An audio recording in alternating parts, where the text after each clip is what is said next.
B. Me Orion, lead software engineer at a mid-sized tech company. Let's call it Innovate Solutions. Sounds generic enough. Pretty decent gig.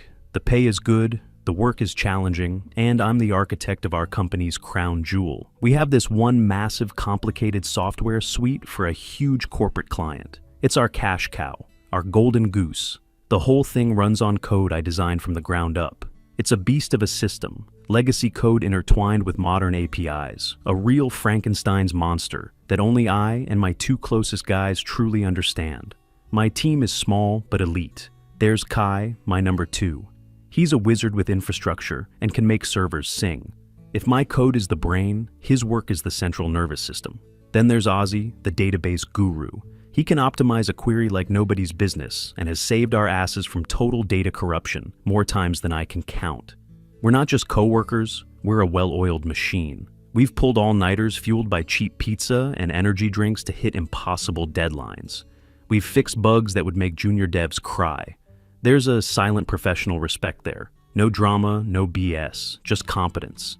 The old CEO was a classic boomer type. Gruff, focused on the bottom line, but fair. If you delivered, he paid you and left you alone. Perfect. Life was good. We were just coasting, collecting our paychecks, and building cool stuff. Then, a few months back, the old CEO announced his retirement. The board of directors wanted to modernize the company's image. They brought in someone new, someone with a fresh perspective. Her name was Lena. She was young, energetic, and her LinkedIn profile was a masterclass in corporate buzzwords. Paradigm shifter, thought leader, disruptor. On her first day, she walked around the office with this unnervingly bright smile, talking about synergy and unlocking potential. She was accompanied by Malia, our head of HR, who looked at Lena like she was the second coming. The first few weeks were weird. Subtle changes started happening. The bland corporate art on the walls was replaced with inspirational posters featuring assertive-looking women and vague slogans about breaking ceilings. My personal favorite was one that said, "The future is female," right above the coffee machine. Okay, whatever. I'm here to write code, not stare at the walls. Then came the mandatory weekly meetings. They weren't about our projects or our client. They were about company culture. Lena would stand at the front of the room and talk for an hour about creating a safe and inclusive workspace. Malia would nod along enthusiastically, occasionally chiming in about unconscious bias. Most of us guys in the engineering department just zoned out. We'd seen this corporate song and dance before. We just wanted to get back to our desks and work. But Lena seemed to have a special interest in our department. It was the biggest department, and also the one with the most men. She'd often walk through our area, observing us, not saying anything, just watching with a kind of analytical look on her face. One time she commented that our team's energy was very aggressively male. I asked her what that meant. She just smiled and said it was something we needed to be mindful of. Kai, Ozzy, and I had a laugh about it later over lunch. We figured she was just another corporate drone trying to justify her massive salary by inventing problems to solve. We were wrong. It was much more than that. The big announcement came during an all-hands meeting. The entire company was packed into the main conference room. Lena stood at the podium, beaming. Malia was right beside her, holding a clipboard. Lena started with the usual fluff, praising everyone's hard work, talking about a bright future. Then her tone shifted. She started talking about history, about systemic issues, about the need for bold action to create true equity. My internal BS detector was screaming. She said that after a thorough internal audit, she had discovered a significant and troubling gender pay gap within the company. She paused for dramatic effect. A few of the women in marketing gasped audibly. I exchanged a look with Kai. We knew what our salaries were. We were paid based on skill, experience, and the fact that we were the linchpins of the company's most profitable asset. It had nothing to do with gender.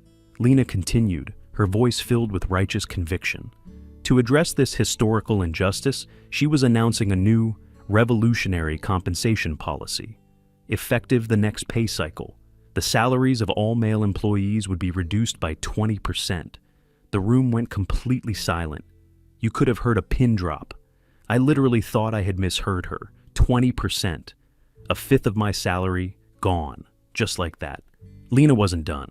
The money saved from this salary reappropriation would be placed into a gender equity fund. This fund would be used to give raises to all the female employees, thereby closing the pay gap and making Innovate Solutions a pioneer of corporate justice. She finished her speech with a triumphant smile, as if she'd just cured world hunger. Malia immediately started clapping, loud and fast. A few of the women, mostly from HR and marketing, hesitantly joined in. The rest of the room, especially the entire engineering department, was frozen. We just sat there, stunned. It felt like a punch to the gut. It wasn't just the money. It was the sheer blatant injustice of it. We were being punished, not for our performance or our actions, but for our gender. The meeting ended awkwardly. People shuffled out in silence. The men all had the same look on their faces, a mixture of shock, anger, and betrayal. I knew I couldn't let this stand. As the lead engineer, I felt a responsibility to my team. I requested a private meeting with Lena for the next morning. I spent that evening preparing. I gathered data on market rates for our positions. I wrote down a list of logical, non-emotional arguments focusing on merit, talent retention, and the risk to our main project. I was going to be the voice of reason. I was going to make her see how insane this was. I walked into her office the next day. Malia was there too, sitting in a chair next to Lena's desk, like a loyal guard dog. I started calmly. I laid out my case. I explained that my team's compensation was based on a decade of specialized experience and our critical role in the company's survival. I pointed out that our skills were in high demand and that our salaries were competitive, not inflated. I warned her that a move like this would destroy morale and would almost certainly lead to key people leaving. Losing any one of us would jeopardize the client contract. Losing all three of us would be a catastrophe. Lena listened patiently, with that same fixed smile. When I was done, she folded her hands on her desk. She said she appreciated my passion. Then she started talking down to me like I was a child. She explained that I was viewing the issue through the lens of my own privilege, that what feels like merit to the privileged is often just the result of a system designed to benefit them. Malia chimed in, saying that my defensiveness was a textbook example of male fragility when confronted with systemic inequity. They weren't listening to a single word I said. They weren't addressing my points about risk or performance. They had already decided we were the problem. Our success was not earned, it was a symptom of a disease, and they were the cure. I tried one last time. Lena, this has nothing to do with gender. It's about skill. I, Kai, and Ozzy built that system. We maintain it. We are the reason our biggest client is still with us. If we walk, this project fails. Lena's smile finally faded. She leaned forward and said, Orion, no one is irreplaceable. And frankly, this company has relied on a toxic, male-dominated tech culture for too long. Maybe a change is exactly what we need. That was it. That was the moment I knew it was over. She didn't see us as assets. She saw us as an obstacle to her ideological vision. I stood up, said, "Thank you for your time," and walked out of the office. I didn't go back to my desk. I walked straight to Kai's desk, then to Ozzy's. I just said 2 words. It's a no-go. They both knew exactly what that meant. They just nodded. That evening, the 3 of us met at our usual dive bar. There was no yelling, no venting. We just sat there for a bit, drinking our beers. Finally, Ozzy broke the silence. "So, what's the plan?" Kai took a long drink. "The plan is we walk, but we do it right." And I knew what he meant. We weren't going to just quit. We were a team.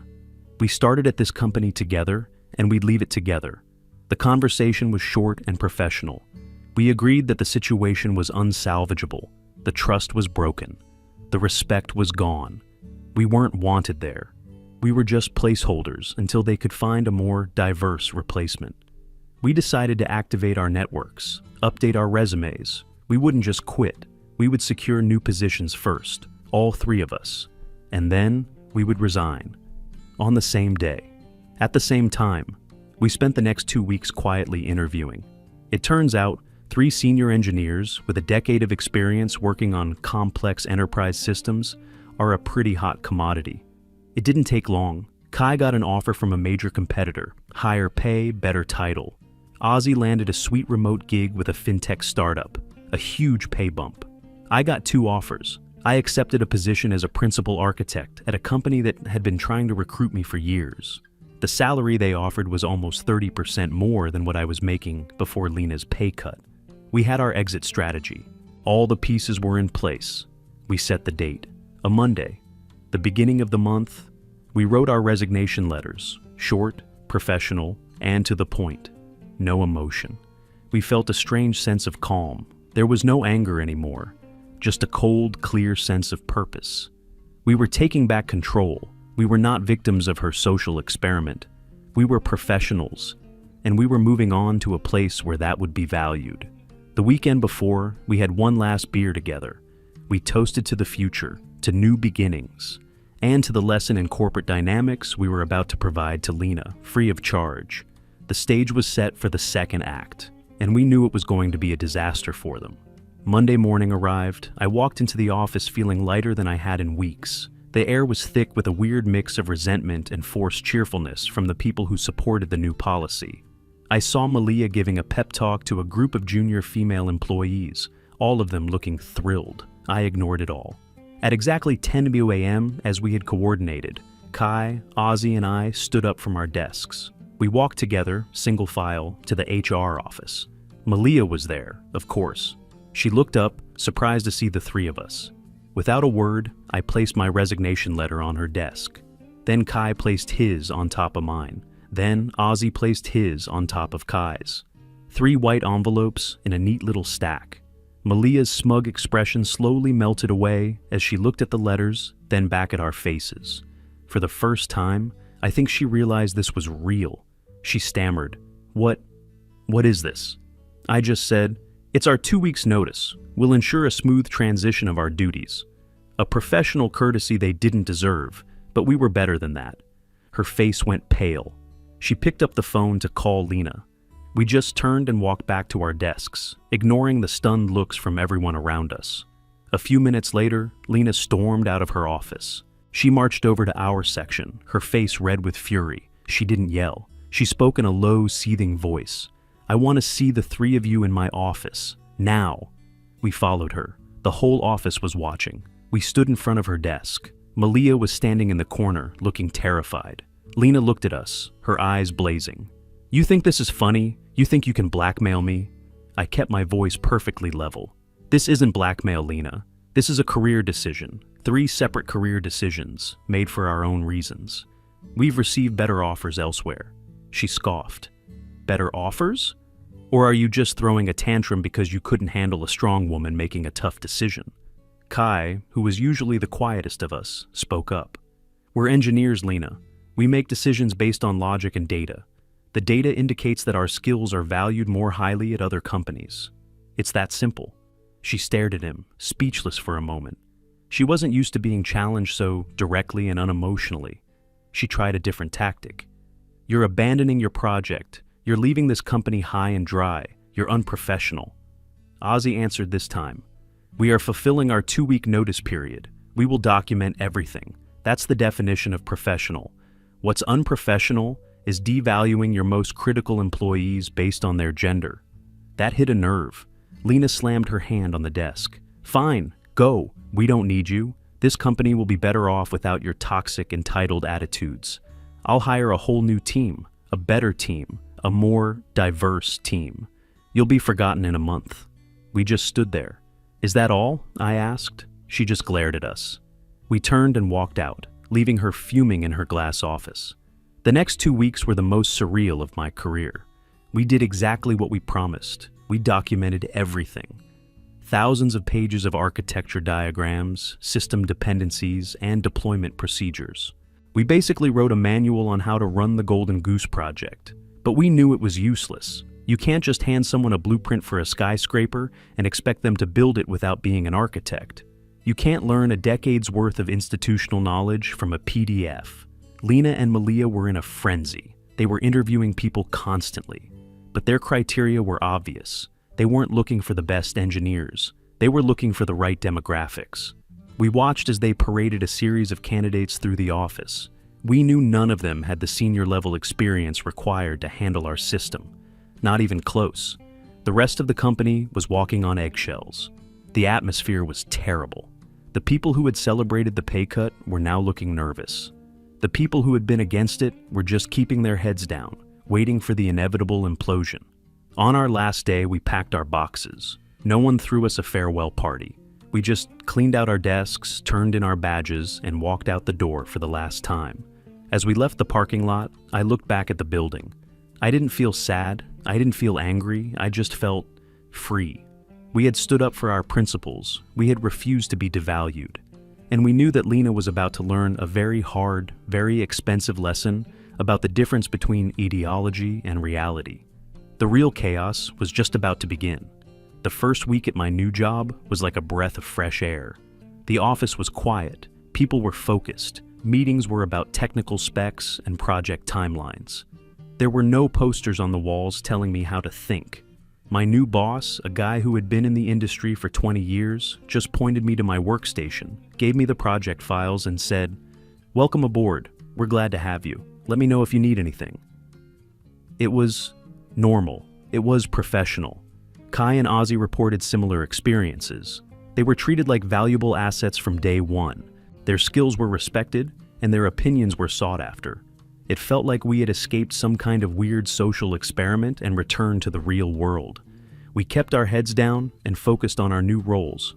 We didn't really talk about Innovate solutions. It was like a bad dream we were all happy to forget. But then, about a week or so after we left, I got a message on LinkedIn. It was from a junior dev at the old company, a quiet kid, pretty smart, who had always respected our work. He just wrote, "Hey Orion, hope you're doing well. Things are interesting here." I replied and asked him what was up. A few minutes later, my phone rang. It was him. He said he didn't want to put anything in writing. He sounded stressed. He told me that Lena had hired a new lead engineering team. 3 new people had started the day after we left. He said the interview process was a joke. Malia was asking candidates about their social views more than their technical skills. The new team was, in his words, aggressively diverse and spectacularly incompetent. Apparently, their first day was spent in a meeting where they discussed the problematic nature of the existing codebase. They didn't look at the architecture. They didn't analyze the logic. They said the code was a product of patriarchal thinking and needed to be recontextualized before they could even begin to work on it. I had no idea what that even meant. Neither did the junior dev. He said they spent the entire first week not writing a single line of code, but trying to set up some obscure development environment on their brand new top-of-the-line MacBooks. Because the existing system was built on Windows servers, which they deemed ideologically non-inclusive. I almost dropped my phone. Our entire production environment, the client's multi-million-dollar system, ran on a specific documented stack. You can't just change it on a whim. The junior dev said the new team was completely lost. They couldn't even get the project to compile. They were treating the documentation we left behind with suspicion, as if it were deliberately misleading. Instead of reading it, they were trying to intuit the system's logic on their own. The inevitable happened about 2 weeks into their tenure. A minor bug popped up. Something to do with a reporting module. In the old days, Ozzy would have fixed it in about 15 minutes. It was a simple database indexing issue that occurred every few months. The junior dev said the new team stared at the error log for a full day. Then they had a 2-hour meeting about how the error was a manifestation of systemic bias in the data. Finally, they tried to fix it. They didn't fix the index. They tried to rewrite the entire query from scratch, using some new age programming paradigm they'd read about in a blog post. The result was that the entire reporting module went down. Hard. This was a module the client used every single day to track their key business metrics.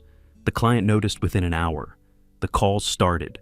The junior dev told me he could hear Lena in her office, talking on the phone in that overly confident corporate voice. She was telling the client that they were simply performing a scheduled system upgrade to enhance performance and equity.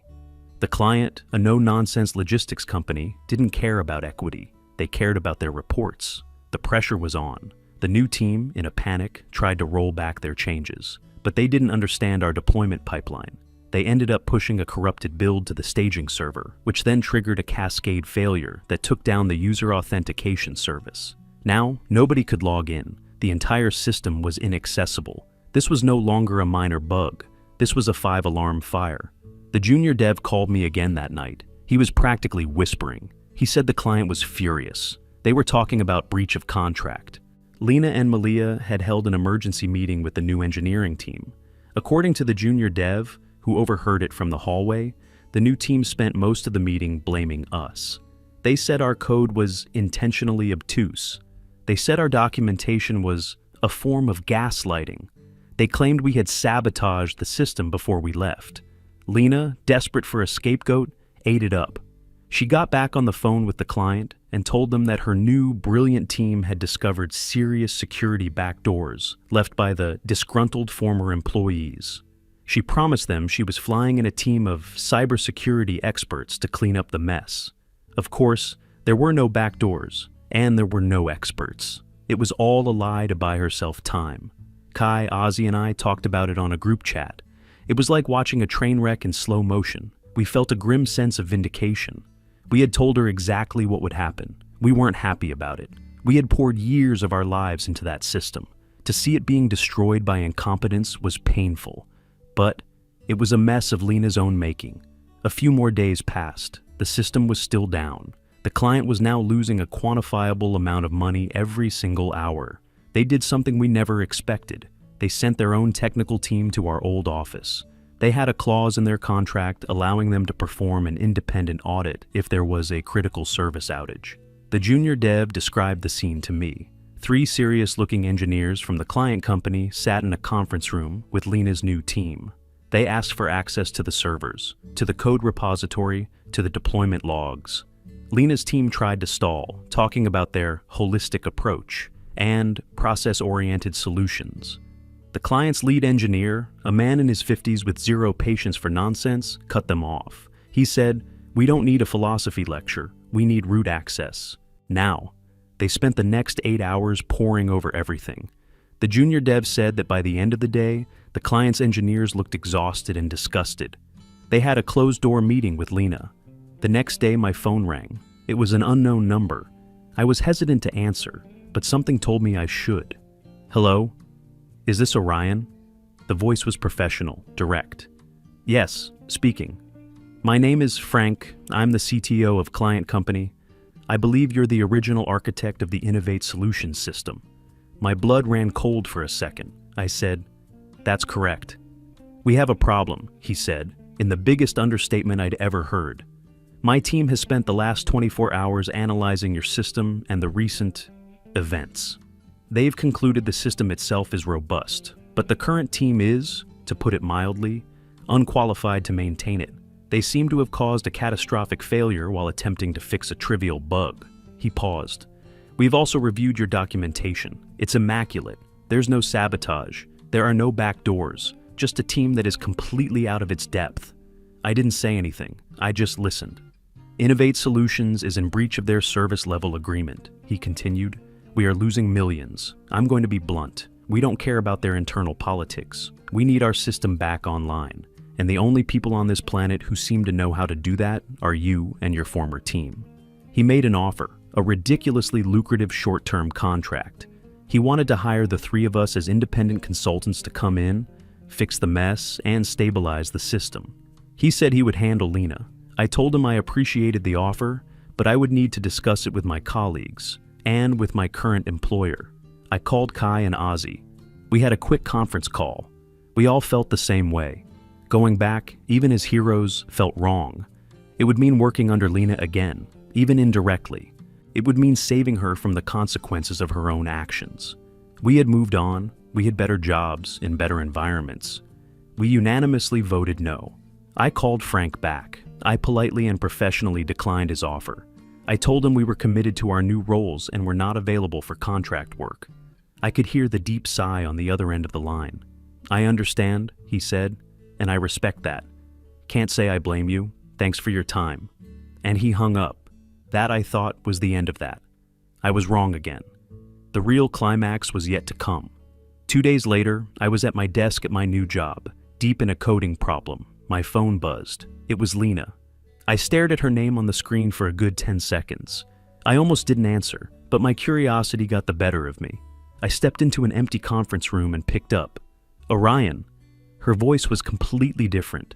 The arrogance was gone. The condescending tone was gone.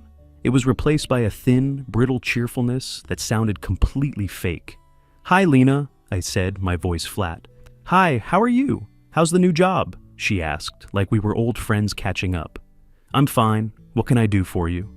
I wasn't playing along. She took a deep breath. "Look, Orion, we've had a bit of a situation here, a perfect storm of legacy issues and some unfortunate server problems. It's a real mess." I stayed silent. "The thing is," she continued, her voice starting to waver, "the client is getting impatient, and my new team, while brilliant, is still getting up to speed on the unique architecture of the system." Brilliant, right.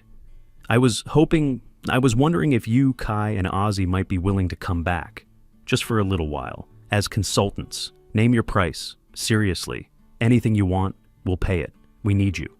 There it was, the desperation, the complete role reversal. A month ago, she was lecturing me on my privilege and telling me I was replaceable. Now she was begging. I let the silence hang in the air for a moment. Then I said, calmly and clearly, "No." Just that one word. She was flustered. "No? What do you mean, no? I said name your price. I'll double what you're making now. Triple it. It's not about the money, Lena." "Then what is it about?" she asked, her voice cracking. "Is this about revenge? Are you trying to punish me?" "No," I said, and I meant it. "This isn't about revenge. We're not contractors you can hire to clean up a mess. We're professionals. We choose to work in environments that are stable, respectful, and value competence. We have that in our new jobs. We would not have that if we came back." I delivered the final blow.